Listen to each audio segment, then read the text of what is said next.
പരിപാവനവും പരമപവിത്രവുമായ മൊടഗ്രാമം ശ്രീ ധർമ്മശാസ്താ ക്ഷേത്രം പ്രതിഷ്ഠാദിന മഹോത്സവം മെയ് 1 വെള്ളിയാഴ്ച ഭക്തിനിർഭരമായ അന്തരീക്ഷത്തിൽ ആഘോഷിക്കുകയാണ്. രാവിലെ 5 മണിക്ക് നട തുറക്കും. തുടർന്ന് അഭിഷേകം, മലർ നിവേദ്യം. 6 മണിക്ക് 108 നാളികേരം കൊണ്ടുള്ള മഹാഗണപതി ഹോമം. 8 മണിക്ക് നവകം, പഞ്ചഗവ്യം, കലശപൂജ.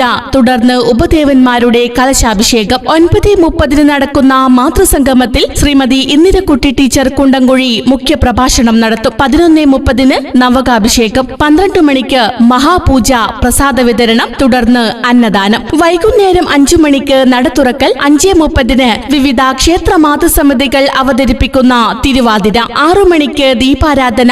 8:30 നിറമാല, അത്താഴപൂജ, പ്രസാദ വിതരണം. പാരമ്പര്യ ആചാരങ്ങളും പരിപാവനമായ ഭക്തിലഹരിയും സമന്വയിപ്പിച്ചുകൊണ്ട് നടത്തപ്പെടുന്ന പ്രതിഷ്ഠാദിന മഹോത്സവത്തിൽ നിറഭക്തിയോടെ സകുടുംബം ഒത്തുചേരാൻ എല്ലാ ഭക്തമനസ്സുകളെയും ആദരപൂർവ്വം ക്ഷണിക്കുകയാണ്, സ്വാഗതം ചെയ്യുകയാണ്. മെയ് 1 വെള്ളിയാഴ്ച മൊടഗ്രാമം ശ്രീ ധർമ്മശാസ്താ ക്ഷേത്ര സന്നിധിയിലേക്ക്.